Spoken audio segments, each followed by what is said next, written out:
In today's video, I'm going to teach you how to automate your due dates on Monday.com.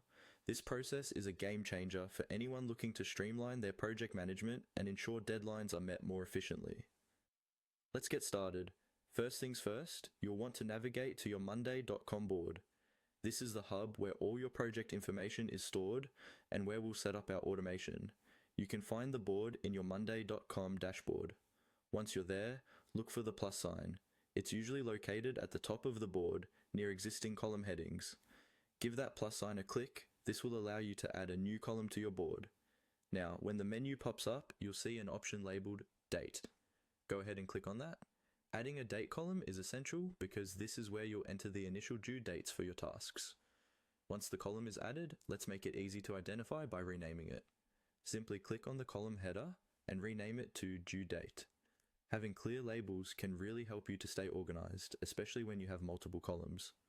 Alright, now that we have our due date column set up, it's time to add another column. Hit the plus sign again and select Date once more. This step might seem repetitive, but it's crucial for later steps. After that, it's time to introduce a numbers column to our board to serve as an offset for due dates. Click on the plus sign yet again and choose Numbers from the list.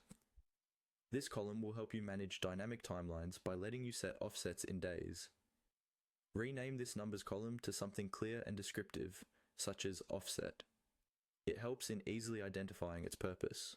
This column will allow you to add or subtract days from your due date, automating the adjustment of deadlines as needed. Next up, it's time to turn on the automation itself. Look towards the top of the page and find the Automate button. Click on it, and then you'll want to select Create. This section is where the magic happens. It's where we'll set our automation rules. Now, we need to indicate what exactly we want to automate. Select Dates from the menu. This option tells Monday.com that we are dealing with date-related automation. After that, you'll click Use Template. This option offers pre-made automations that can be customized to fit your needs. Finally, with the template chosen, you'll proceed to create the automation. This will allow you to dynamically adjust due dates based on the values you enter in that offset column. Once set up, your project timeline will automatically adjust to meet new requirements or timelines, keeping your team aligned and on track. And there you have it, a streamlined, automated way to manage due dates on your projects in Monday.com. I hope you find this feature as beneficial for your team as I have for mine. Thanks for watching and happy automating.